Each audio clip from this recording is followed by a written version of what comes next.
The views and opinions expressed on this podcast, including discussions on news, politics, and current events, are solely those of the host and guests and are based on personal thoughts, experiences, and opinions. Nothing stated should be considered factual unless independently verified by the listener. This podcast is for informational and entertainment purposes only and does not provide financial, legal, medical, political, or life advice. Any actions discussed are what we would do personally, not recommendations for others. Listeners are encouraged to do their own research and consult qualified professionals before making any decisions. What's going on? Welcome to another episode of the Impel Forward Podcast. I am your host, Leon, and today I have with me a man of many talents. He's a singer, a songwriter, also a musician. He is also highly sought out, bona fide graphic designer. He's a son of God, a father, a husband, and a true sneakerhead. Him and his wife are known for their sea moss business called Organic Royals. Welcome to the Impel Forward Podcast, my boy Marcus Samie Anderson. Come on, man. Thank you, brother. Thank you, brother. So good to see you again, man. You too, man. Man, I miss us, man, being in rehearsals, man. You were like my only, real, now, you and Brother Jaquel and BJ, man. Yeah. We're the only guys. Yeah, only guys. So, yeah. It's good to see you, man. I love the studio, man, and see your vision coming to life like this. It's just, man, it's amazing. Appreciate it, man. Well, this is about you. No, it's about you, brother. I'm interviewing you, though. Stop. Well, what's going on, man? How's life? Man, life is life. I was on the way today. I'm like, God, I'm in a place now. I'm just like surrendering things to him, man. Like stuff that I can't control that's out of my hands, man. You know, everybody know, thankfully, gas is yeah. Life has been life, and man, changes have been happening. Our kids is getting bigger. Now my daughter's like 10 and she's asking for certain things, and I'm really learning her personality. And I was like, wow, like 17, you'll be looking at college, we'll be looking at getting you into colleges. Like, only got 7 years left. My heart was racing and all this. And now I'm hearing about y'all got to graduate and everything, man. I'm like, life is just like, I'm like, God, here, take it. Cause I don't know what I'm doing. Like, I feel sometimes I don't know what I'm doing. Hey, look, it was no manual on how to be a parent, right? People can tell you before you have kids and give you advice, but until you have kids, hey, you gotta learn. I feel like I'm just learning as I go. I'll be asking people, like, I'll be asking you, like, how to handle this situation, how you deal with it. Yeah. Look, I still be asking people myself. We got to get knowledge, man, wisdom. Yeah. Let's say, thank God we got people around us that can help us out. So, yeah. So let's talk about you. Oh, yeah. How did you, well, tell us a little bit about your background, your growing up, and how you got involved in ministry.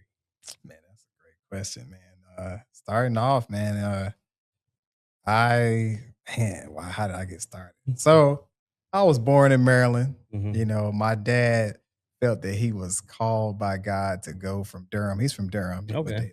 Hillside and everything. And he went to Baltimore, Maryland, to be his wife. That's what he felt. In his spirit, that's what he was meant to do. My dad was like a real, like, what you would call prophetic kind of person, where he would feel like an unction or a leading to do something. He just went and did it. And it was like, sometimes that benefited, and sometimes it was like very detrimental. But this time I think it benefited. He met my mom up there. And so they moved back to Durham. I was born in Baltimore, but like 2 years later, we came back to his family and everything down here in Durham. And my dad was a national recording artist. Okay, I didn't know that. He was signed, Sony, and then he was signed to Atlantic Records. But he was with a group called The Main Ingredient and this group called A Spectrum. He sang with them and played bass for both. Oh, I did not know that. So yeah. Oh, wow, The Main Ingredient. Yeah, man. With Cuba Gooding's Jr.'s dad. Yeah, man. So music was always in the house, man, and it was inspired by him. Every time I would think he wasn't working, because like my mom was primarily the one like out working, but he'd be in there in his studio just making music, and I would see that, and naturally, like, it just kind of like, man, that's what I want to do. Oh, so that's where it came from. Yeah, then he built me a little makeshift studio, like where you had these little tape mixer things and you could copy from the radio, you could record and stuff, and then like cut and do all this stuff. So I was doing that when I was like 5 or 6, man. Mm. My own little song. Do you hear that over there? Oh, you got somebody that was doing that? Well, my daughter, she's man, look, she can play by ear, man. Wow. Man, she can pick a song and I was like, how did you, then I came home one day, she showed me, I don't know what she used. She used something and I guess kind of dubbed her voice with harmony. Oh, man.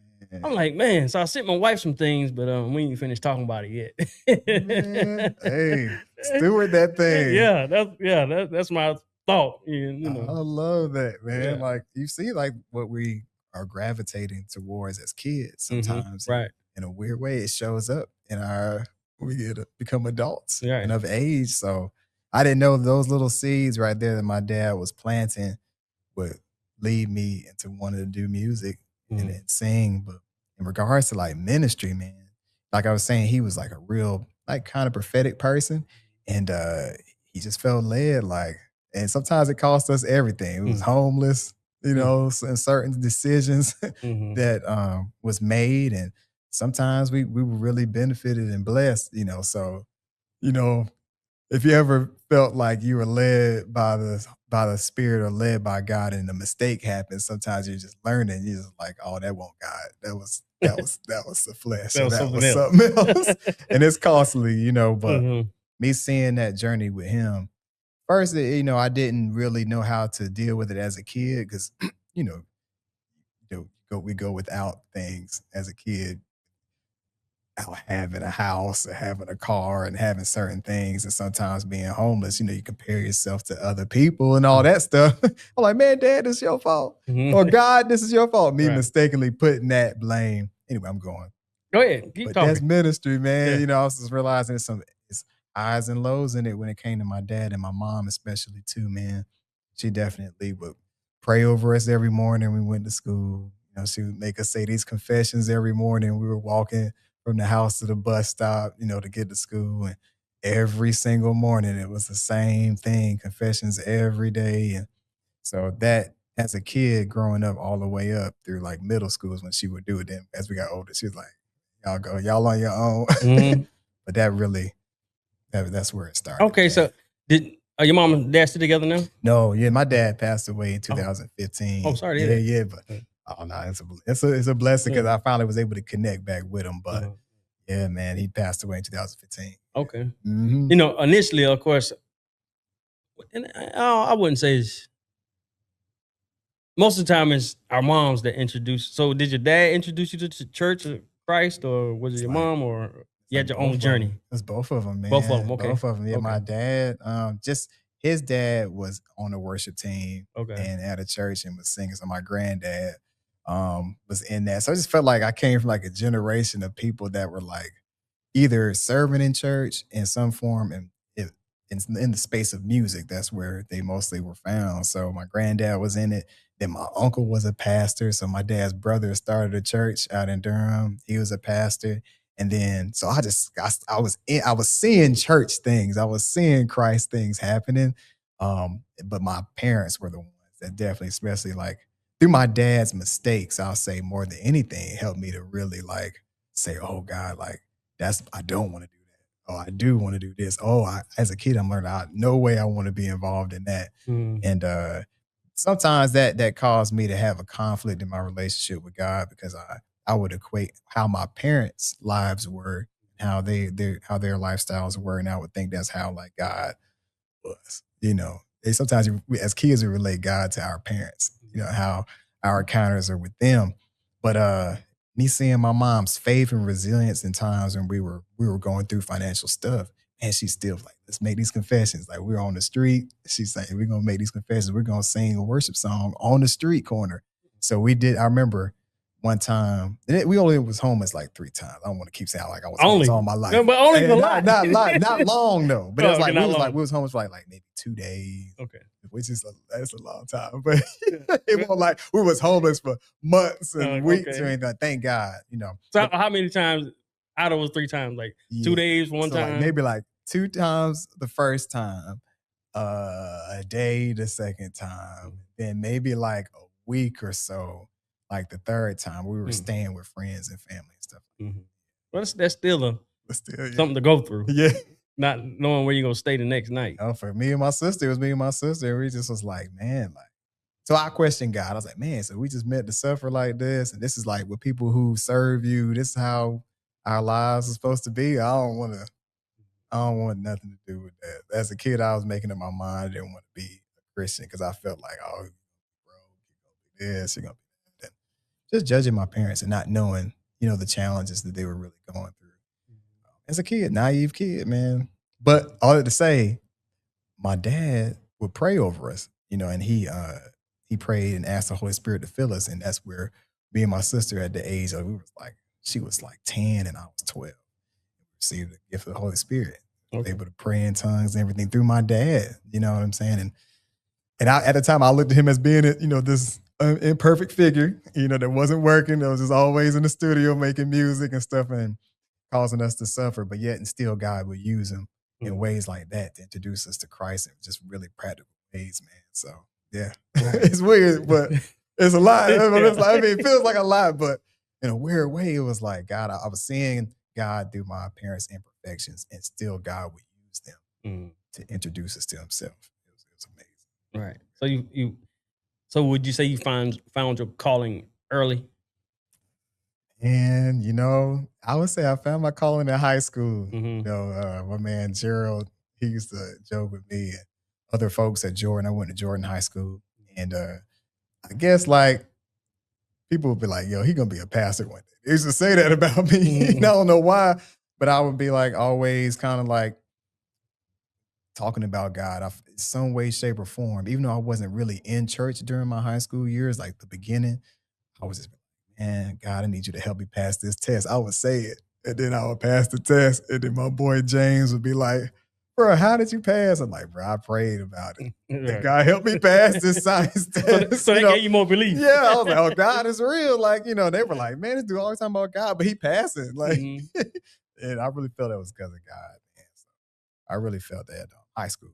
So did you kind of, from your early years of growing up, from 10 to 11, that's when you kind of got the Holy Spirit, and high school, you kind of, so did you lose it a little bit, you know, everything, and kind of high school brought it back to you, or? Yeah, because during that time from 6th grade to about 8th grade and 9th grade, that's the times we was homeless. Okay. And that was the times I was really struggling. You know? So it's like, yeah, I received the Holy Spirit. Yeah, we did that, but we eating ketchup packs. Yeah. I'm mad with you, God. I don't want nothing to do with Christianity. Oh. And my mom was a teacher during that time at a church in Raleigh. She was working there, and we also attended there. It's called school in Raleigh. And some things happened there where the church, at the time, they were one of the biggest churches outside of Christian Faith Center in Mount Zion. They were called kind of sister churches. And I love the pastor. He's gone now, but I love his son, Mitch, and Summerfield and all them. The Summerfield's at Word of God Fellowship. Okay, yeah, I remember. Yeah, we went to their school. I was there from 4th and 5th grade. And man, she was fired from her position. And they one lady lied on her. All this to say, they called us up on a Sunday morning, man. They called my mom up on a Sunday morning, and me and my sister up on stage on a Sunday morning. It's packed. And like, all right, y'all, raise your hand if you feel that they need to leave the church. And if so, come up here and tell why. And we standing up there. It was like embarrassing. Oh, it was so embarrassing. Oh my gosh. It was the worst moment of my life. Things like that usually happen at a small church. Was it a small church? No, this is a big church. Like, if you heard you talking about Summerfield's church? Yeah. Wow. That's something. Called him up, call my mom up, say, hey, y'all, come on up, come up. We didn't know what was happening, right? But some lady went to him and his wife about it, and she was close to them. And my mom was a teacher, so guys would come afterwards and try to talk. My mom was single at the time too, you know, because long story, my dad wasn't in my life at this time. Okay. But she was single, and, you know, she was often, guys would come and try to talk to her. Great man tried to talk to her, and she wasn't interested in him. Mm. All that's to say, they called us up on the stage on a live Sunday morning, man. Wow. After worship. It was crazy. And I was on the choir. I was in the choir at the time too.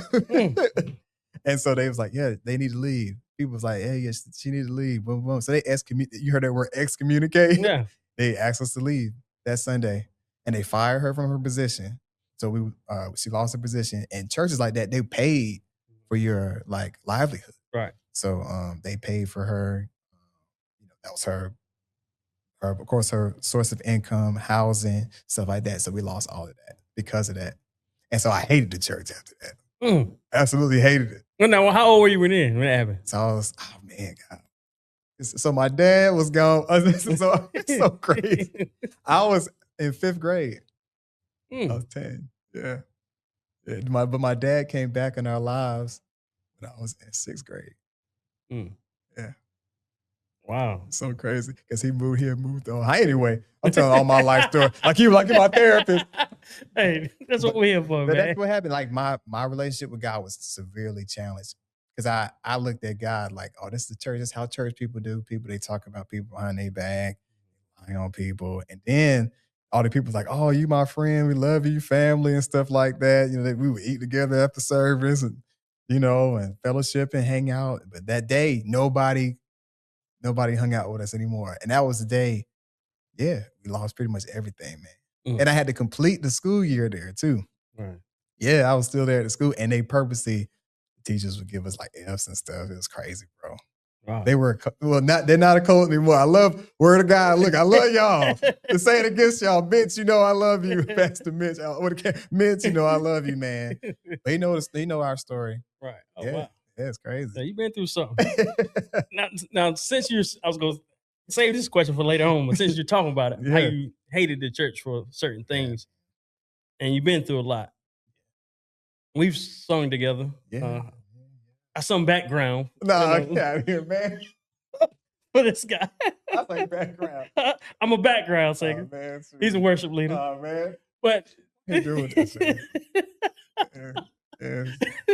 I seen you leave, sir. So there was a point in time where you stepped down from praise and worship. This was recent. It was a couple of years ago. Well, maybe 2023, 2024. Yeah, 23. Yeah. And you also posted about it on your reasons. Yeah. What were you going through? So great, man. So, and this is gonna we're talking to men and talking to people in general, man. So when I was, so this is gonna get kind of deep, man. And I feel like I already been deep, man. It's gonna be deep. People, get ready, get ready. So, I've struggled with an area in my life of lust for a long time, specifically in the area of pornography, man. That's been something that I've struggled with since I was 4.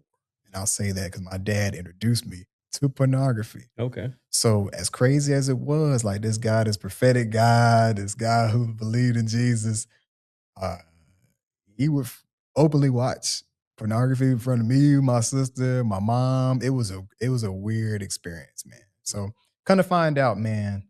So I'm 4, I'm down there playing. I look up, I see a sexual scene as a 4-year-old kid, and that stuck with me.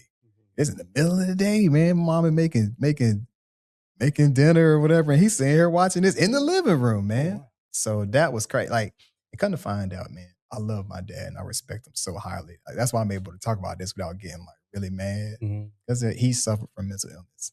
Come to find out, he had police over bipolar disease. Okay. Something that he dealt with. But anyway, back to me. Right. That's when I was introduced to that, and from there, man, it became a stronghold in my life to the point where, so I would go years sometimes without having that desire to do it. And then I have a great encounter with God, or some life gets hard, and then I go and run to that vice.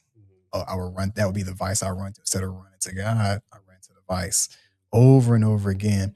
And yet and still, I still had a talent of singing, a talent of music and all of that, and song and leading, but my lifestyle didn't match up with it.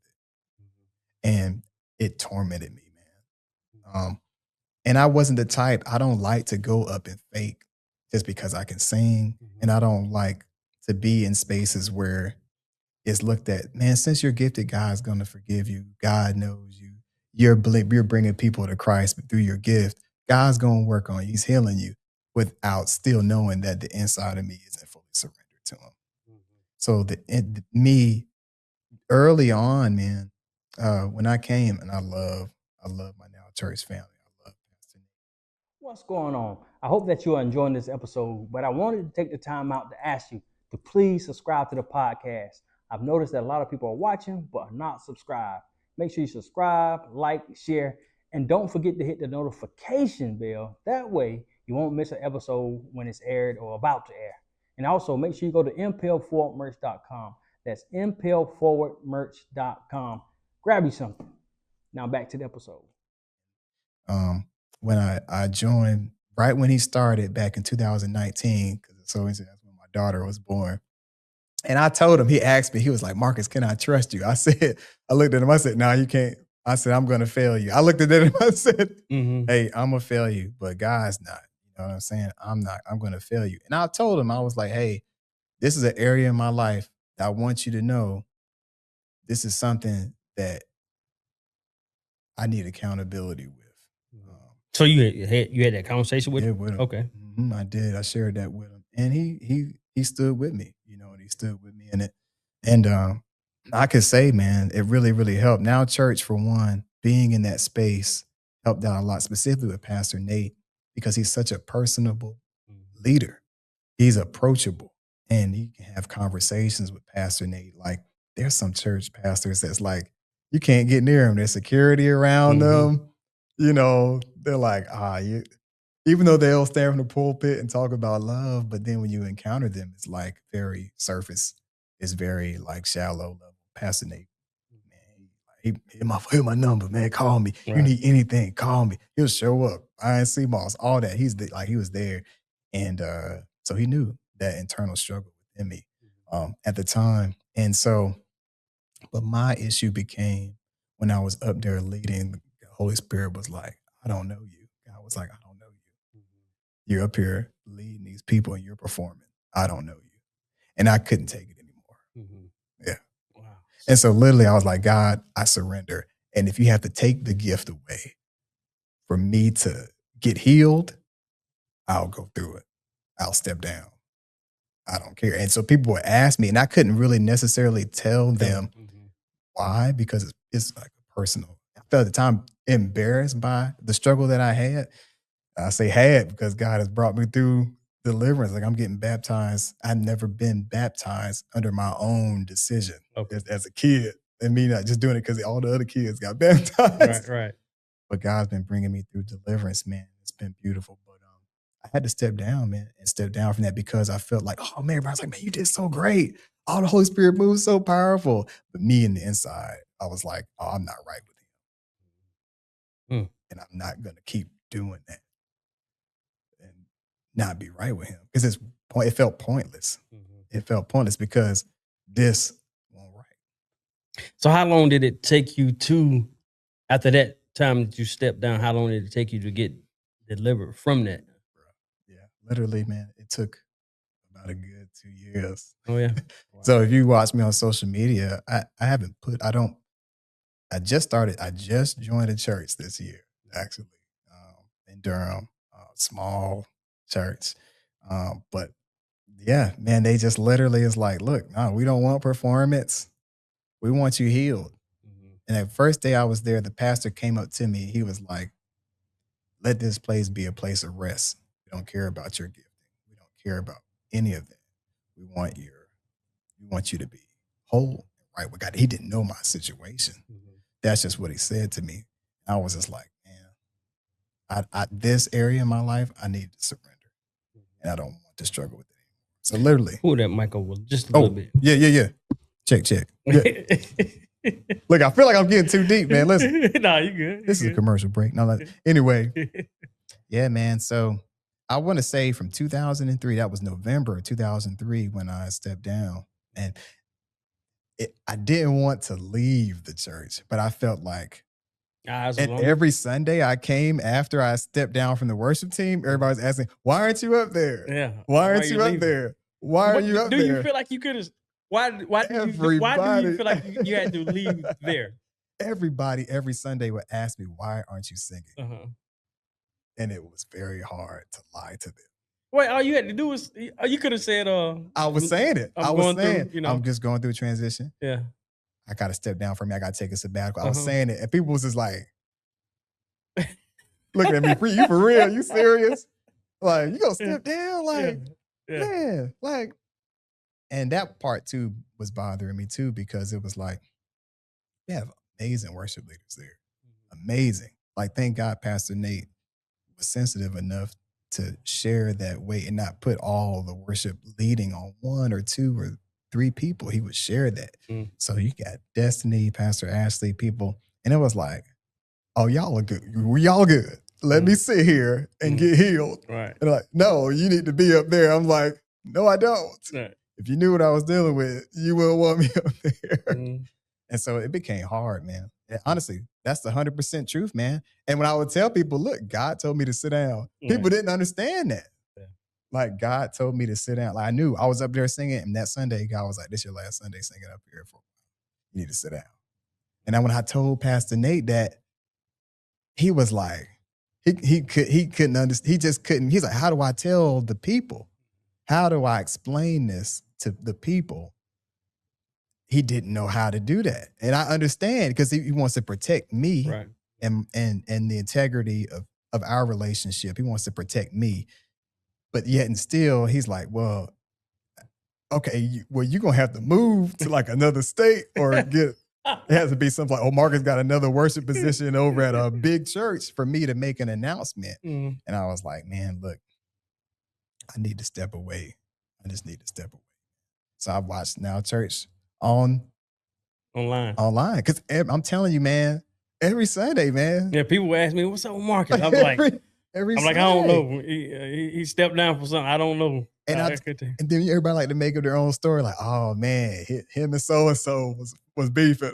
Or him and so-and-so, like, they try to make up stuff. None of that was true, man. I love everybody. Pastor Ashley, Pastor Jermaine, the whole team. It was no beef. It was just like, y'all, man. And this is something I want to say. The reason why I was getting deep is just because people are leading from broken places.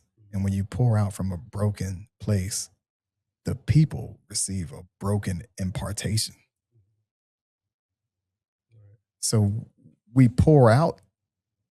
Yeah, the worship may sound good, but what are the people receiving that's coming from this so you vessel? Think maybe it can transfer?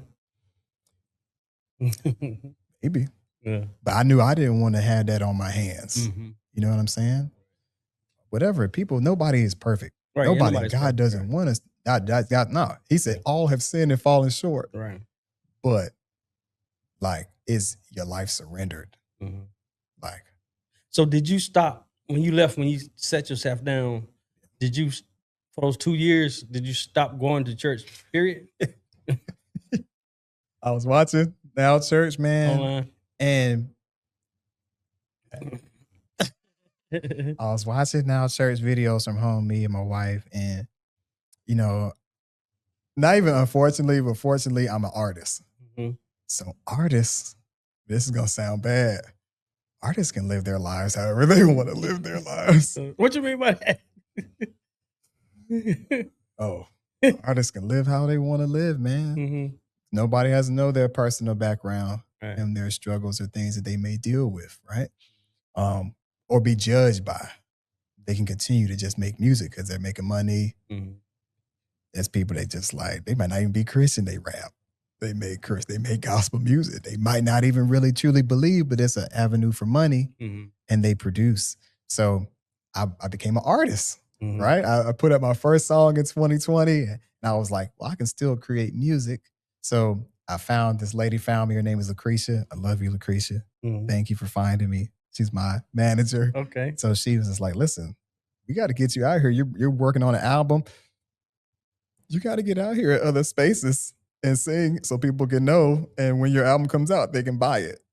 So once a month, I would venture from invitations from other churches to sing, but it was about artistry more than ministry.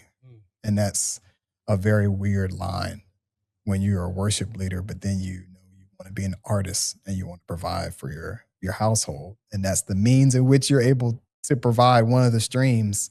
And that's the reason why I knew, man, I had to be even more surrendered, because it's like, oh, you just gonna just pour it out in the records and the recordings instead of pouring it out on the stage. In God's eyes, there's no difference. Wow. At least it's what I think. Yeah. So, speaking of artistry, being an artist. I know I'm saying so much stuff. No, you're good.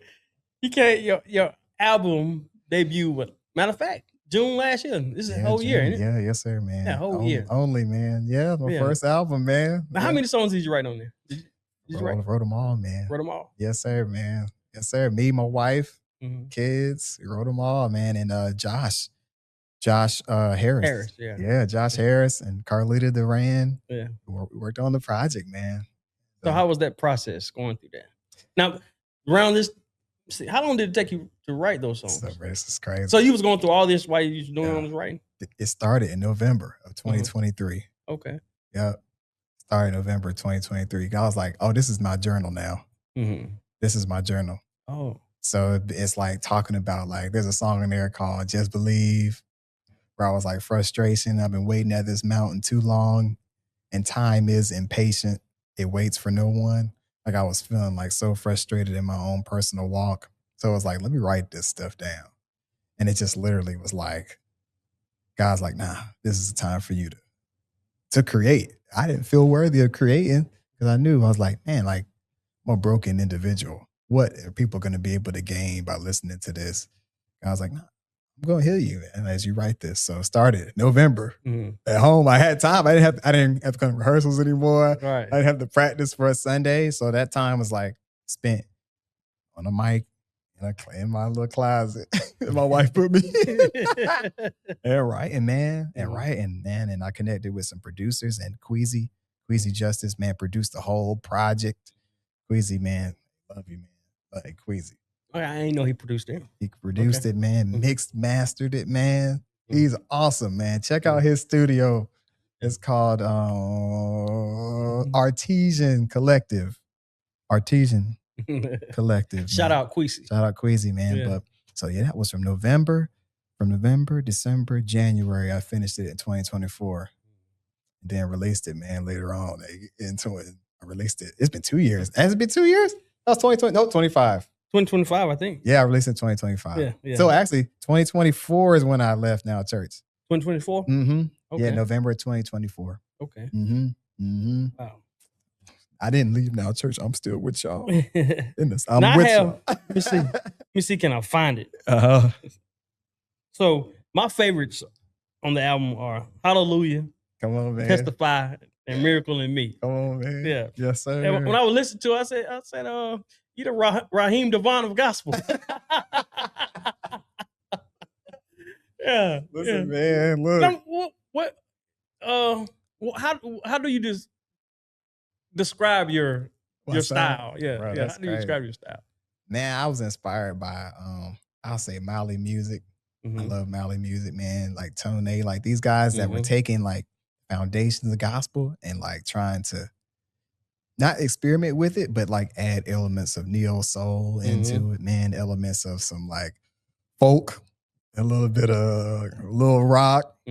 But man, I'm a huge hip hop fan. Right. And Pastor Nate knows we was talking about all the Wu-Tang members, and my favorite Wu-Tang member is Ghostface Killer. Don't tell anybody. But that's like, I love rap, and but I loved it because of like how they put the patterns of words together. And so ever since then, I used to put on instrumentals and just freestyle. Right. Freestyle. In my car, just freestyle. So to the point where that strengthened me to be able to like write. Literally that, because I could just freestyle. And some Sundays I would do that, and Tremaine would be like, man, what are you doing? Because oftentimes I forget words. Right. So I'll be up there and I would make God not me. God would inspire and help me in a spontaneous moment. Right. And then words would come. So, but yeah, that's just kind of how sometimes like I play acoustic guitar Mm-hmm. and I'll get a melody down and I'll send it to somebody like Queasy, or I'll send it to somebody that makes beats and they're able to create something with it. Sometimes the melody will come or sometimes like lyrics will come. But in that season, man, it felt like a download, man. Because Right. I was extremely, I would say, depressed, bro. Because I was so used, my identity was built in being a worship leader. Right. I really felt like that was what I was called to do. And to sacrifice that, it was really hard. I know it was. Yeah, it was just really hard, man. And so God helped me and sustained me through that and helped me write those songs, man. Good. That's yeah. good. So you talked about different styles of gospel where you got your artistry from a little bit. Mm-hmm. So that let me see if I can find this where I got traditional gospel music. Yeah. CCM. There's been a lot of talks about CCM and gospel music, old folk, gospel music. Yeah. When it comes to music and lyrics, so Travis Malloy. Oh yeah. He did that thing, Jagged Edge. Yeah. That took Jagged Edge music. Oh yeah. Which is dope. It is dope. Travis Malloy is one of the dopest out there. He is so cold. But he got some pushback. Of course, you got people saying, you shouldn't use what's they call secular music. Yeah. And put, with gospel. Yeah. But lyrics, I look at it as, secular. I guess it just means something as far as not glorifying God, I guess. Gotcha. Yeah. Mainly. Yeah. But a love song is just a love song. Mm-hmm. Mm-hmm. But anyway, he put lyrics to that. Yeah. Christian gospel, however you want to call it, lyrics to it. Mm-hmm. A lot of people had some pushback on it. What do you think about that? Man, listen. I remember we were talking about when Kirk Franklin did Stomp. Okay, back in the 90s. We in a skating rink. We had wheels. Stomp come on right after 112 Cupid or something. Right. It's like, but it fit. Mm-hmm. So it was like, you got a whole demographic of people who might have experienced church hurt, might have experienced whatever certain areas in life, but they're in wheels eating pizza, and here comes Stump. And they're just like, oh, these words they're speaking to me. Something, it's seeds being planted in that. Even though the beat to some traditionalists may have seen back then, it was really looked at as revolutionary when he did that Stump beat. And they're like, oh, some people's like, Kirk sold his soul. Well, you seen Kirk, the news with him fighting, you seen that? Well, he wasn't fighting. Somebody disrespect his wife. You're like, come on, you can't do that, man. Yeah. All that to say, man, God can use anything, that he chooses, I believe, to reach who he wants to reach. And I think it's like we can put boxes on God, man, ourselves and our ideas of what Christian music should be or shouldn't be. Right. And God is like, are you God? Like, did you get on the cross and die? No, you didn't. Like, and people would look at Jesus, I believe, if he was out now, they would look at him as an extreme revolutionary, like somebody that was anti-Christian. I think like some folks would look at him like how he would walk in churches and beat up priests and all sorts of things that he would do would be looked at as like, whoa, like this is some sort of weird stuff, witchcraft. You know what I'm saying? Not to get Jesus, no disrespect. I'm with you 100%. But people look at things in a lens sometimes that is jaded by their own life experiences, by their own beliefs and what they were raised in. Like, man, like my mom loved Ranch Allen. She loved Ranch Allen. Like I believe she loved Ranch Allen. She did too. She loved Ranch Allen. Yeah, like my dad used to sing like that. Right. And so, so listen, and Ranch was looked at as like experimental and revolutionary in his time, in his space too. Yeah, even if you go back and look at BB and CC, contemporary love songs, I don't think most of their songs even mentioned God, but they were love songs, even though they could have went either way, And there's a song, We've Only Just Begun, Glenn Jones. I wrote down these words right here. I remember oh so well when I first held your hand and we started to dance. I had this awesome crush on you. hoping deep down inside that you wanted me too. Now, that could be for your wife, your Right. husband, you know. Yeah. It's not that just because it's secular doesn't make it sinful. Exactly. Because You know? listen, you can't be, look at the camera. Mhm. Brothers, if you're with your spouse, you can't put on Shirley Caesar. Like, you gotta have, there's music that fits certain spaces, Mhm. right? There's certain, like if you're in an office space and you're trying to create like this kind of like professional but zen space, man, you're not gonna have, no, Kiss. If you listen to rock, this all Yeah. loud guitar, Right. and you're trying to sit there and talk business, your brain's gonna be on a completely different thing and not on the topic Mhm. that you're trying to handle. So God is just like we have individual fingerprints. He's the master and the creator of even Satan, who they say was the one who was a leader of music and in heaven. But God was the one that created it, man. He can use music however he chooses to. And people can be ministered in a Patti LaBelle song, on my own. It don't matter. Like Mhm. some music touches you in a way, and everybody a different way. Right. Because we're all unique and all different. So, man, Travis, thank you.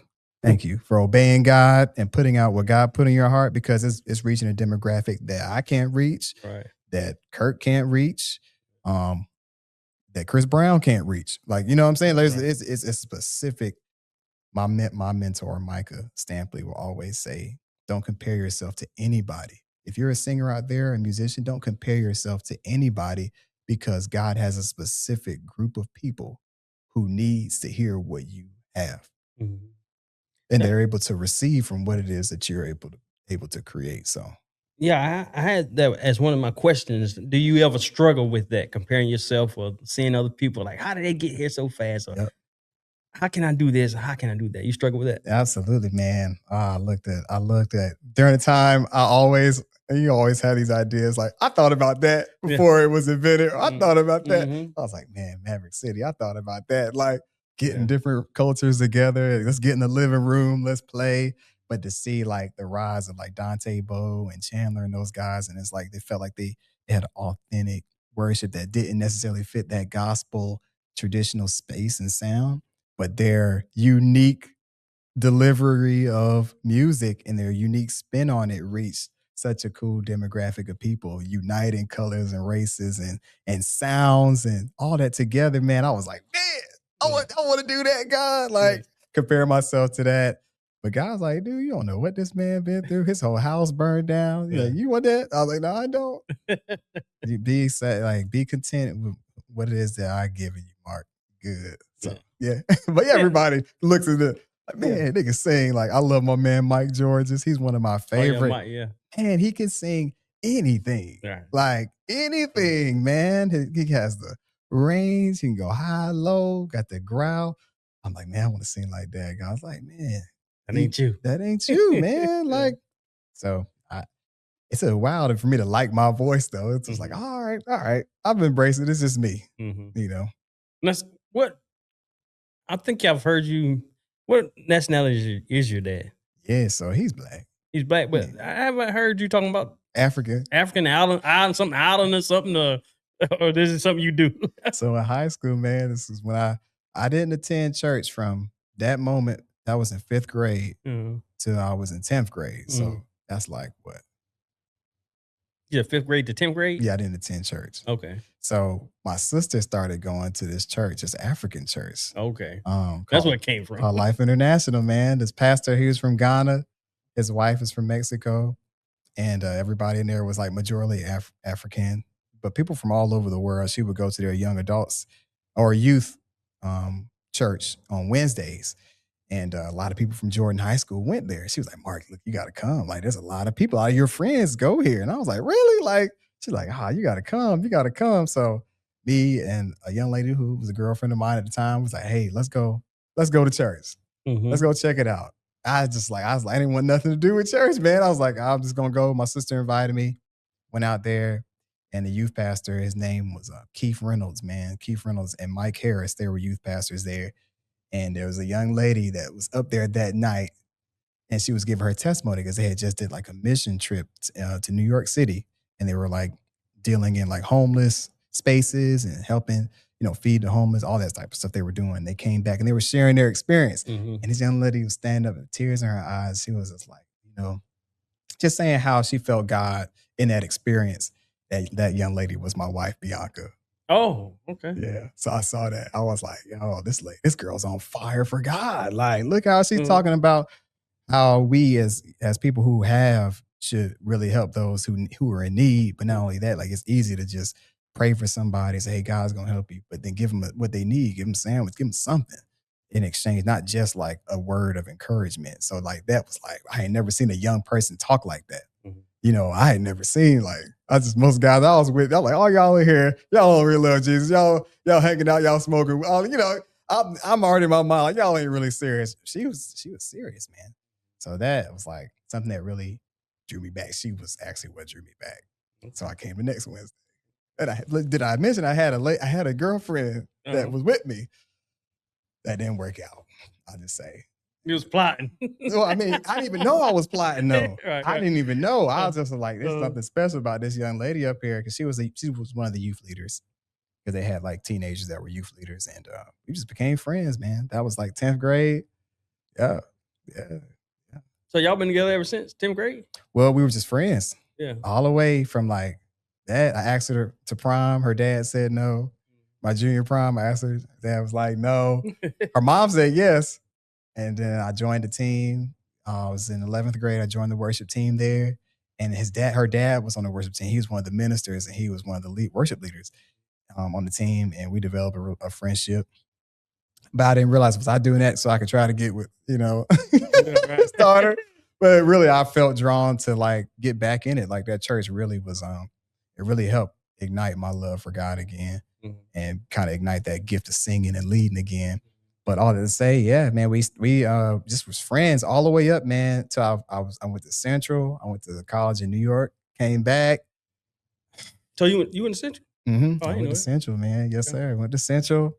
Then I came back. We were friends, and we got married. I was 26. She was 25. But I asked her the year before. I was like, listen, I know we've been friends. I know. I would ask her out all the time, but she would say, no, you're my brother. We're friends. I don't want to mess up our friendship. I was in the friend zone, man. Oh, yeah. You know what I'm saying? A long time. Long time. But I was still dating. Right, she was like, you're not serious, because you're not. She's just literally not being serious. She was dating too. She had boyfriends too, man. It ain't just me. But I changed my approach this time. I said, listen, I want to marry you. I want to marry you. I want to court you. I don't want to just date you.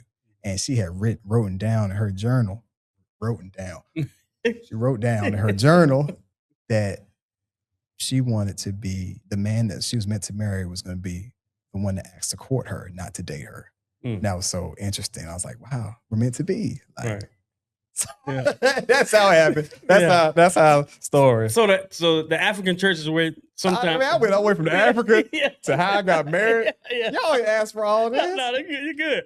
So you go into the African church. Bianca, you thinking about your wife. Yeah. So you went to the African church, and that's what sometimes you say you put your little stuff in your music. I was always mimicking the pastor, man. Right. He's like, hello, praise God. Hallelujah. Okay. I didn't understand anything he was saying the first year I was there, man. First year I was there, my mom, she started coming. I didn't understand anything he was saying, but he was speaking English, you know what I'm saying? But I just was never around Ghanaians or Nigerians like that. And so oftentimes when I got on the team, he would ask us to sing these Ghanaian and Nigerian songs.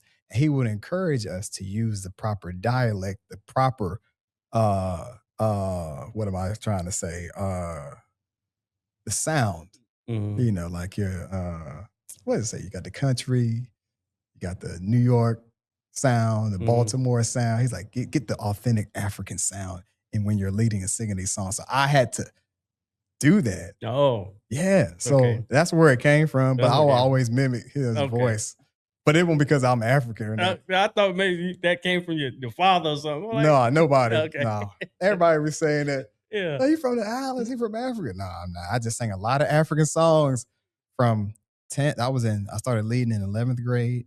went to college. I still would come and lead on Wednesdays and Sundays there. It was crazy. And I was there from, that was what, 2003 all the way to 2017, 18. Oh, yeah. We were there singing at that church. Yeah. So you brought up your wife. Mm-hmm. I just want to go back. So Yeah. did the pornography you say you went through, did she know about that? Yeah, 100%. She found out about it, actually. That's when she found out about it, actually, because we got married in 2013, and she found out about that. That was like 2019, like right at the beginning where we started at Now Church. And she's like, oh no, we got to call Pastor Nate. And she found my phone, and I had something up there. And so we called Pastor Nate, and that's when I was forced to, kind of tell him things I was dealing with. And he was like, look, we're gonna work on it, work through this, be accountable, work as a team. And so I went to her after that, and I was like, listen, what I do, I just give her my phone after 10 o'clock. I'm like, here's my phone. If I had to stay up and do music, or if I had to stay up or anything like that, I just give her my phone. And especially when I feel weak, if I feel like, oh, I'm tempted, here's my phone. I don't even play. And she's just like, all right, thank you. She already knows what it is. And she prayed. You know what I'm saying? She's been my accountability partner, man. So, but it was that was difficult. That moment was very, very difficult. It tested our marriage big time, because a lot of times when it's a spiritual thing, because it was no longer just like, oh, I'm desiring to look at other women. It was like, it says in the scriptures, when Paul's like, the thing I want to do, or the things I know I'm not supposed to do, I do, and things I know. And he's like, this thorn in me, this thorn, God help me in that thing, whatever. I know I'm totally butchering that scripture, y'all. But seriously, like, there would be moments where I felt that drawing, because I wasn't delivered. I wasn't surrendered. That area had a stronghold in my life. And for one, I didn't know how to surrender. I didn't know how to deliver. I knew how to just cover it up and continue existing. I knew how to mask it. I was taught to do that, by examples. Or I was taught, hey, don't tell nobody about that. Keep that. Don't even tell your wife about that. I was told that by pastors, hey, don't share that. Don't do that. Just, talk to me about it. Boom, boom, boom. So I was hiding stuff from my wife for years. So God was like, let me uncover this. Here's his phone. Right. Yeah, you know what I'm saying? And then it's all out in the open at that point in time. But instead of rejecting me, she embraced me. It was like, look, like, I'm here to help you. Like, she didn't take it as like, I'm not good enough. First, those thoughts came to her, feeling like, oh, I'm inadequate. I'm not enough for you, that type of thing. And then we both realized it was a demonic type of activity in my life, man. That it was a stronghold that I had to be delivered from, man. Yep. And so she knew that with that knowledge, it wasn't like a judgment thing. I thank God for her not judging me in a moment of my weakness. Because to some, she's like, oh, he's probably perfect. Like, he feels like he's perfect. Like, he doesn't have things or struggles that he deals with. But no, I definitely do. And to know that she knew that and still loved me, man, that showed me, that was another way of God showing me that he was there for me. Yeah. So, yeah, even to this day, if I feel like, hey, here's my phone. She already knows what it is. Just take my phone. That's it. But thank God for deliverance. Yeah. And that's, I'll talk about that. And one thing, I guess, always, like, every morning we pray with the girls and we pray ourselves, just asking for forgiveness. Just that should remind you every time. Yeah. Forgive me. Yeah. Forgive me. All have sinned. Yeah. And falling short, man. Like, I finally understood that. It helped me. It humbled me, man, to realize it's like, I'm over here looking at what some of these pastors doing or other people and trying to judge and stuff like that, not knowing their own struggles and life things. Right. All have sinned and fallen short of God's glory. No matter how much perfection we may try to do, we're going to make mistakes. That doesn't give us a license to keep making mistakes, but it lets us know that you're not the only person out here dealing with something. Yeah. And surrender it to me. Yeah, that's one of the things, when some people hold, when people, I guess I would say non-believers or men that don't go to church, often heard say, talk about pastors. Yep.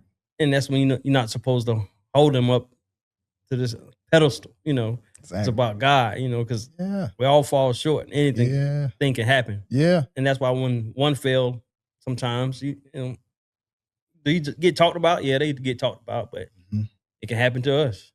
It can happen to anybody, man. Anybody, yeah. Anybody, man. God gonna humble you. Like, I think about King Nebuchadnezzar, man, and how, the one who Daniel revealed the dreams to him, that he was killing all the wise men for them to tell him his dream that he had, and also the interpretation. Daniel was the one that was able to do that. But King Nebuchadnezzar was empowered by God to be a great king. So he was given all this territory, all this dominion. And it got to King Nebuchadnezzar's head where he was like, I'm going to build this image and do all this. And almost like that he wanted to be worshiped, and God had to humble him, man. Had him go out and eat grass, man, and lose his mind. Right, and, yeah. And Daniel came in and told him that dream that he had that was going to happen to him. It happened to him.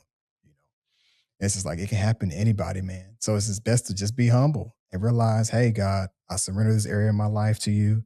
I'm not going to try to judge my brother or sister who may be going through certain things. Help me, grace me, give me the strength to get through what it is I got to get through, so that you don't humble me in front of everybody. Right. You know what I'm saying? Like unfortunately, some leaders have had to go through that. Right. Whether it's not having accountability or whatever the case may be, man. But God will humble you. That's why I didn't want to happen to me up there at now church, singing with my lifestyle jacked up. Yeah. But you set yourself down. which and that's another thing I'm still thinking about.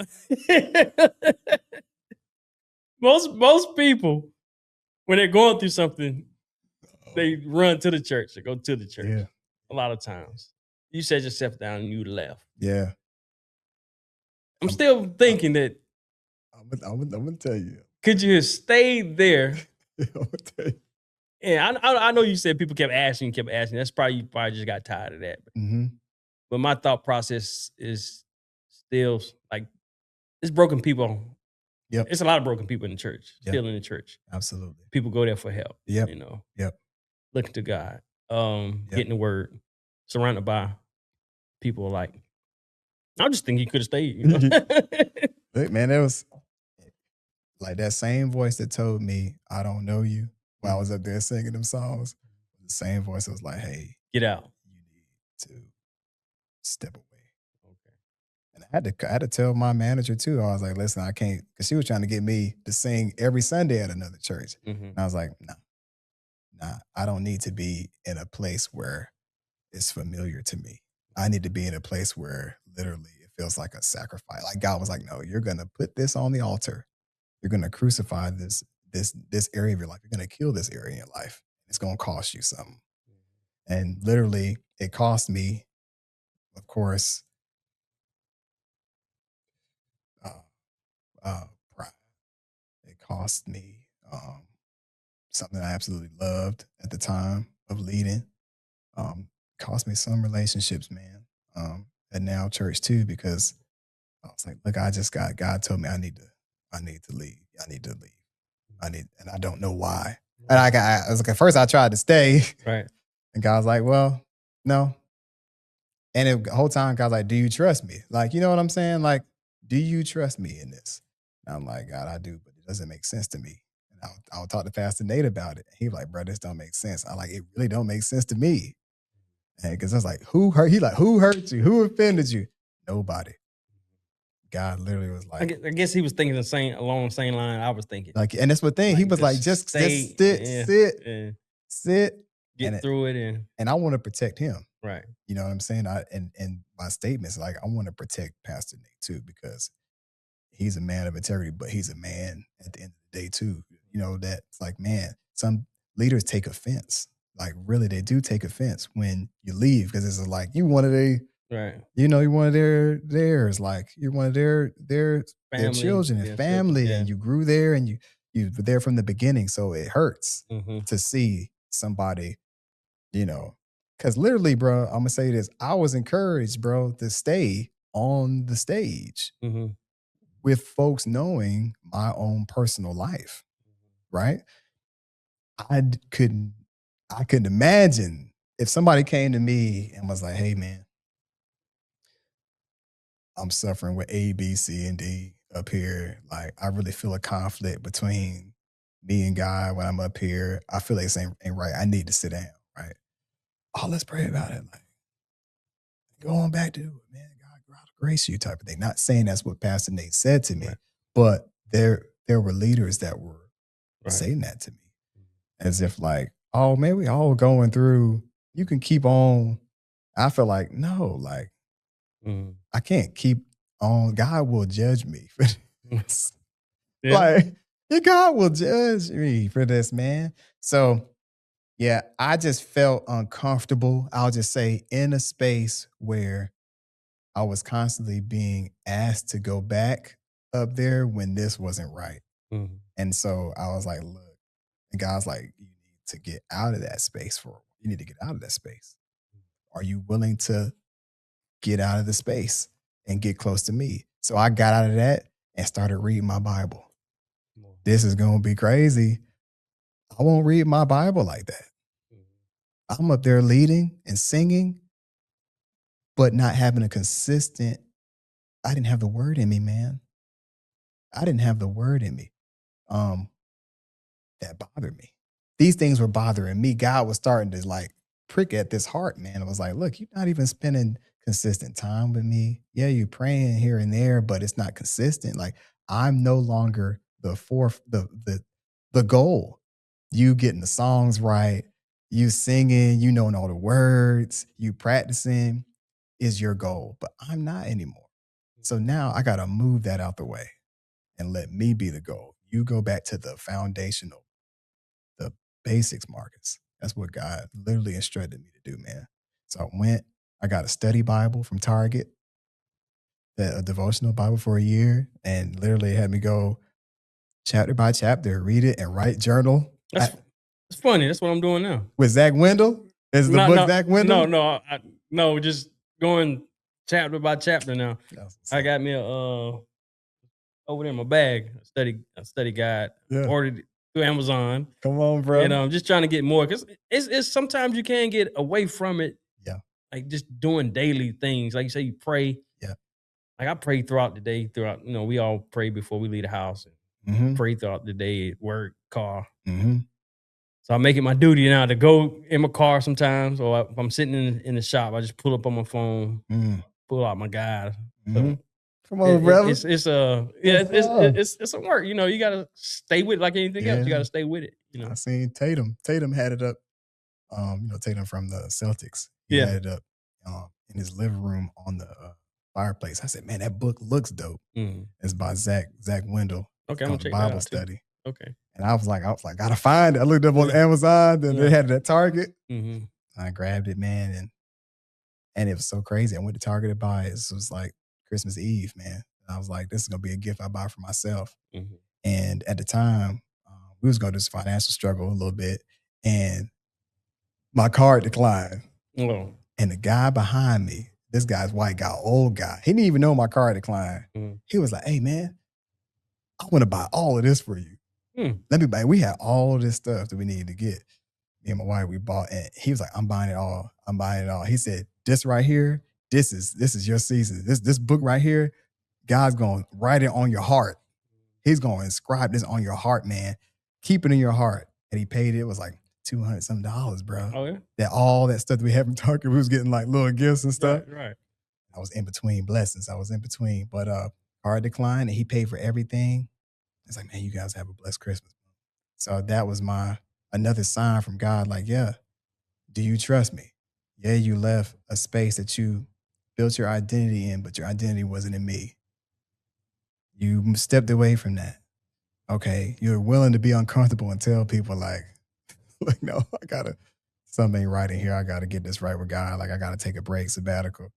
You stepped away, even when I asked you to step away, to get into my face. I'm going to provide for this. I'm providing for you from this point on. So then, that's so crazy.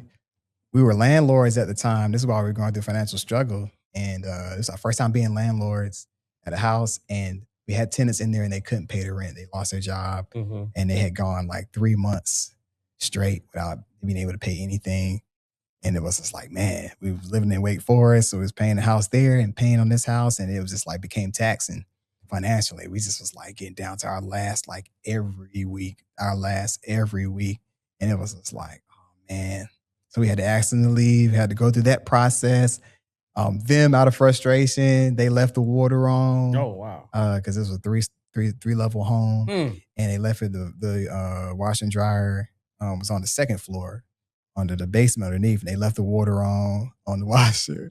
And it just flooded out our entire basement. So we had to invest so much money into that. Thankfully, we had insurance, but it was just really crazy. So we had to move back in. We had to get out of the house and wait for us, move back into that house because there was no way we could sustain 2 households, man. All that situation, I was like, God, I feel like God was leaving me because I was like, man, Lord, I just stepped down from the worship team. God, I just left a space that I loved. And now I'm going through all this stuff. Like, what's going on? God's like, man, do you trust me? We was in between, bro. So I had my car. I thought I had enough in that mug. Yeah, nothing on that. The lady was like, I had maybe about $30 on there. And the lady was like, oh, sir, another car. And God didn't even know. He just walked up behind us. He was like, nobody was behind us. He just walked up. Like, I was like, hey, it was an angel, bro. I really believe it was an angel. My wife was like, hey, where did he come from? Right. Dude was like, hey, I want to take care of all of this. So, yeah, man, God has a way of telling you, like, even though people may not understand it, I still, to this day, like, God, what was you doing? But I feel like God was like, nah, I'm the priority. I'm your source. Not the church, not the CMOS, not the music, not your job, not graphics, nothing. I'm your source. You saw everything else but me for so long. Now, you're going to seek me. But when you seek me, you're going to find me, man, and I'm going to take care of you. I dress the lilies. I take care of every sparrow. I'm really going to take care of you. The stuff you sing about, man, you're going to live. Right. And that's hard, man. Right. Like, yeah, it was hard. That'll make me want to break out in song. I feel like I'm saying so much stuff. I hope people from Now Church seeing this too, because I love y'all, man. I love Mama BJ. I love y'all so much. Like I was telling Leah, I'm gonna try to come this Sunday. Yeah. But anyway, I didn't leave the church, y'all. I just ran to God in a different way. The guy was like, nah, you're gonna come over here. You're gonna come over here. Yeah, I'm gonna put you in the closet for a little bit. Put you right here in your Bible at home. Yeah. And you get a relationship with me before you get back on stage. Yeah. Well, let's go a little bit lighter. How long? Get me out of there, bro. Oh. We might come back to it. No, How long have you been doing graphic design, man? Yeah, man. I started it, man. Started doing it, man. So I got a crazy journey. I was a painter in high school. I really loved art. My granddad was an artist and he painted. He did oil painting, oil pastel painting, acrylic painting. He was really, really good. Your granddad? My granddad. So my dad's dad. Your granddad, your dad, they gave you some good things. Artistic, man. They gave me a lot. I thank God for him, man. Yeah. So I developed a love for that in high school, man. Painted and I won the artist, all that good stuff. And I was like, man, I need to find a good art school. I want to go to art school. I feel like I want to do that. But I had recently given my life really to God during that time because I was at that church and I was like, man, I just came back to God. I was like, man, I feel like I will wild out if I go to college right now. So I went to this college called Elam Bible College in Rochester, New York. They had this year in the sun program where you can go and just do mission work. If you're young, you're trying to find direction and know what the next steps is for your life, you can go here. You can stay for a year. You can do missions work. You can learn about discipleship. You can learn about all these things. So I went there because my youth pastor went there. Okay. And he was like, listen, Mark, I see you're in a transition space. You don't really know what you want to do. I had got accepted to UNCG, all these places. Not too many, about 2 schools. Because I want that smart. I want smart as Gerald. Gerald, if you're watching, But I got accepted to UNCG, and I had visited the campus and everything. I had my roommate and everything set up, but I was just like, God, I just don't know if I'm ready yet, mature enough to go off to school. So went there for a year, and during that time, it was crazy. I was the only Black person there. Anyway, long story. Came back, went to Central, and that's where I started learning about like graphic design and visual arts and applied arts and fine arts. And I was able to like really like, all right, I like to paint, but I want to make money with this. I don't want to be out here as a broke artist starting off. I was like, I want to really make money in it. So I was like, how can I make money? I just want to make money. We was homeless at times. I didn't want to be homeless no more. I want to make money. So my teacher was telling me about graphic design. They didn't have a strong graphic design program at Central at the time. This is back in like 2008 when I was going there. And he was telling me about a school called Living Arts College in Raleigh. Living Arts College near Wakefield, North Carolina, Raleigh. So went there, and they focused directly on graphics. They taught you all the software stuff, but they only give you like a certification. At the time, they were saying they were accredited. They weren't. Wait, what? But that's where my love for graphics started, at Living Arts College, and I really learned the skill. Okay. 2010 is when I graduated there. Been at it ever since. And he created this design right here. Oh man, this logo. Oh, thank you, man. I think it was in one shot, wasn't it?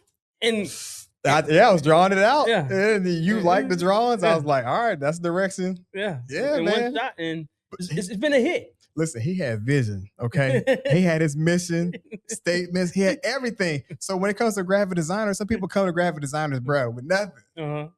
Just a name, right? And I'm like, what inspired this? What type of colors? What brands are you looking at that you were inspired by? What you were inspired by a lot of great brands, great companies. So it was like me kind of seeing that and understanding your mission, understanding what you were about. I was like, oh no. Need an arrow going in an upwards direction, and forward. Like forward is like a clear direction, like and impelled, like you're driven, you're like motivated, you're like not staying down, but you're going back up. You're bouncing back up from a low place back up, and there's just only up from here. Like literally, I just. So I threw your alley-oop. Great alley-oop. Okay. Some clients don't. Oh yeah. Sometimes you just got to do more digging. That's where the creative briefs come in. You know. I sent you a creative brief. Right. I didn't really need to because I mean you already had like you had certain things already. Right. So I was like, oh man, okay, this makes sense. Yes, sir. Okay. Thank you. Yeah. Thank you, Gerald. Thank you, Gerald. Yeah. Thank you, Gerald, for connecting me to my brother right here, man. Thank you. That's Gerald connect. Yeah, he did, didn't he? He sure did. You saw his logo, I think. Yeah, he sure did. Yeah, Gerald. And then I connected my man Larry with you. And Larry! Thank you, Larry, for letting me create that logo for you, man. Yes. And all y'all brothers, man, got clear and unique platforms, man, that really speak to a demographic that oftentimes is overlooked, man. And I'm like, man, just to be able to be a part of that in some way, shape, or form. Yeah. Thank y'all, man. Yeah, thank you. Now you and your wife have organic royals. Yeah. So I'm saying you and your wife, but I know a lot of times you point to her. Yes, sir. And you the help, but it's both of y'all really. Both. I know you're doing a lot of the work too, right? Yes, sir. Man, look, she went to me as a designer.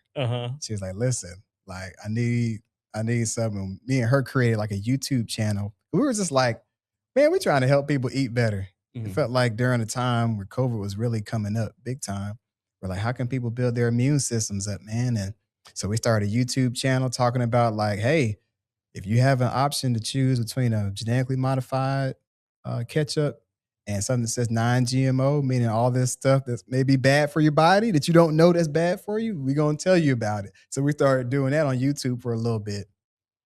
And we found about this guy back in 2015, actually, Dr. Samie. So his seeds was constantly coming. So that's what inspired us back in 2019, 2020 to do these videos of showing people like, this is something that you might want to steer away from. Here's some cereal that you can take that might help your body. Learned about CMOS, man, and my wife started making it back in 2015. We were taking the raw CMOS. It was tough. It was tough to take, man. Honestly, it wasn't enjoyable. You talking about the ones that's not flavored? Not flavored. Yes, sir. Just the raw gel. Yeah. And so we would put it in like smoothies and stuff like that, man. Or we try to take it and chase it down with some orange juice. When we were doing that, we chase down with some mango juice. We was like, oh, what if you blended these flavors together and like make the mango, make the orange, make these flavors, and like let's try to like do that, because we would always just chase it down. If we were in a rush, we wouldn't try to put it in this movie. We didn't have no time to make a smoothie. We just want to get to sea moss and go. We would chase it down with juice, man. And she started blending it together. And we had the Organic Royals name in our YouTube. We just created that Organic Royals, like your body is a temple. Treat it like it's royalty. That was our goal in our YouTube channel. It was like, man, if you're gonna feed your temple something, give it some stuff that's worthy of it. You know what I'm saying? So we said we would like try to, if it's expensive, but if you can, try to find organic options because your body deserves it. So anyway, that's where Organic Royals came from for the YouTube. Right. She was trying to think of names for the sea moss company. She was coming with these names. I was like, hey, we already got a name. Like, we already got a logo. It's Organic Royals. Like, let's just put it on that. Mm-hmm. That's where it came from, man. So I've just been a designer behind it. She was the one that literally, put the gels together, experimented, started giving it to the kids. And once we saw the kids really were with it, because they just couldn't take the regular flavor. They would spit it back out. It was just like, we weren't forcing because we didn't like it. Right. We didn't like the way it tastes, so we knew they weren't going to like it. But when she started flavoring it and we got their approval, cool. Then family members started to try it and they were like, listen, you need to put this out. You got to put it out. So my wife found out about Black August, this group called Black August was starting back then with Josh Gunn and all of them. And we went to Black August and my wife made a connection out there. They started this Black Friday market downtown Raleigh that was started down there in 2018. And the invitation was like, hey, we're looking for vendors. And my wife was like, this might be an opportunity that we could probably get our product into a store, and get people to try it. And surprisingly, man, they let us come out and do like a night of where you can bring a table and do a sample night. And they had like music, rappers and stuff like that, but different vendors was having their samples out. And people were coming and trying the samples, and they're like, listen, like, this is good. This is good. So it wasn't just family members, it wasn't just kids. It was people like, no, I've been taking sea moss for years and it tastes terrible. This is good. Like we've been hearing that over and over again. Yeah. And it was like, hey, I think God got something in this. So she talked to the guy there who was the owner of the store. The store doesn't exist anymore, but that was a spark of the business. Mm-hmm. Yes, sir. Dope. Yeah, like I said, he's a man of many talents. He does a lot of design. Things. Yeah, my wife is the chef and the creator of the sea moss. I have nothing to do. Yeah. So what's next for your music? Writing anymore? Give my brother Leon. You see all this music right here? I'm surrounded by instruments, y'all. This man comes from a legendary singing family, music family. Brother, I'm just like writing as I go along. I mean, this experience of putting out a whole album, it taught me a lot. It was like, it let me know people are just looking for singles. Like it's just easily more digestible for people. Okay. Singles do a lot better than whole albums because it just does better. Like people's attention spans, all that. It's just like, and it takes a lot to put an album out, a lot of resources and time. I was like, let me just put out singles for a while. So I'm working on some new singles. It's going to be coming out, y'all. In fall. Fall seems to be the season. Right. Put out music, but I'm excited about it, man. So I write, and I never finish. Come on, man. I put notes on my phone, never go back to them. So I got to get in, be more consistent with it. That happened to me. Like I've been writing so long. Remember I told you I was 5, right? Right. I didn't put out no music until 2020. Right. Yeah. You know what I'm saying? Yeah. So that's because it really like took like, man, like God saying, look, hey, sit down. Just trust me with this thing, man. And literally, I'm my biggest critic. I'm listening. I'm like, I don't like it. I mean, everybody's like that. Yeah. You probably like that. You're sitting down. You're like, oh, no. No, it's not that. I just don't ever get back to it. I can hear, we was on a plane coming back from somewhere and some music was playing. It just comes to me. And I might write it down or I'll sing it or record it, but then I won't go back to it. Then I forget, I start on something else. Lord, let him complete. Let's work together. Yes, let me complete, Lord. Let's work together, man. Seriously, like I'm now in the state I've been collaborating. Like for so long, I was just doing music by myself. Right. But now it's like so much strength in collaboration because I'll have a little line, and then you never know. It's like what you have. Right. It's like, oh man, we got something complete right here. Right. Then we're able to complete something. It's like sometimes those pieces are for somebody else or for a collaborative type of project. And I found that out. Like I had little voice notes all the time. I'd be so mad with myself. Yeah. And God's like, who are you working with? Who are you sharing this stuff with? Right. Who are you collaborating with? There's so much more power in that. And the project becomes so much better when you have other people that can see things from a different perspective than you. It just makes the song like, oh, this is going to reach way more people than just who I was writing to. But I had something that I was going to send to my cousin Ruth. But I ain't never sent it to her. So I got to go back to see if I can find it. Well, I got a new phone. It might be gone, though. And in my voice iPhone? No, it's my iPhone over there. See, this brother got an Android and an Apple. Hey, now church and me doing this made me get an iPhone. Come on, you got to. Yeah.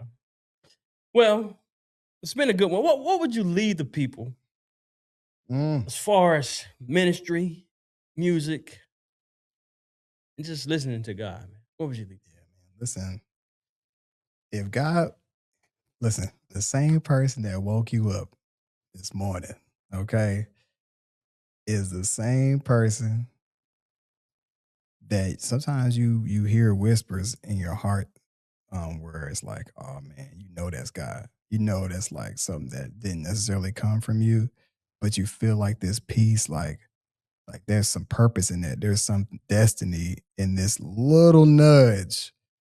Don't ignore it. Like, don't ignore that nudge, whether it's to start a business, whether it is to go and pray for somebody or bless somebody, whether it is to, hey, start to work out or stop eating a certain food or whatever. I'm not judging anybody because I love good berries. I love Bojangles too. I love it. But anyway, though, God will put some desires in your heart, man. And it's like God says he knows the desires of your heart because he put the desires there. And that's that longing desire that's there is from him. That pure longing desire where it's like something that you feel like it's too big for you or that you feel like you can't do. And it's God. But see, that's the thing. It's God that is the one that wants to do it. Just surrender it to him. And surrender is not as complicated as we may believe. Where it's like, Lord, hey, Jesus, you're the authority in my life. Take authority over even this desire that I have in my heart. If it's from you, Lord, your name's on it. I surrender to you. I trust you with it. Lord, give me the grace to fulfill the thing that you put in my heart. A simple prayer like that goes a long way. It's really helped me out a lot, man. It helps me endure hard challenges. It's like, oh, no, God, your name is on me. Your name is on the purpose and calling that you have in my life. Lord God, your name is on it. So if I fail, because of you. If I succeed, it's because of you. I trust you. This desire, Lord, I give it back to you, Lord, and do what only you can do in it. And that's just my prayer for everybody. Is like, don't ignore those instructions, those nudges, whatever, as simple as it might seem to you. Do it. Just obey. Just obey him. And you'll be surprised at what God does for you. Okay.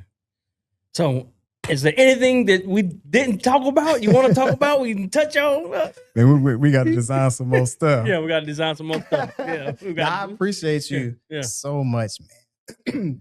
Appreciate you. Appreciate Eco. I appreciate all y'all. Thank you for the opportunity to be here, man. And I hope that this podcast just continues to bless people, inspire people, motivate people, encourage people, man.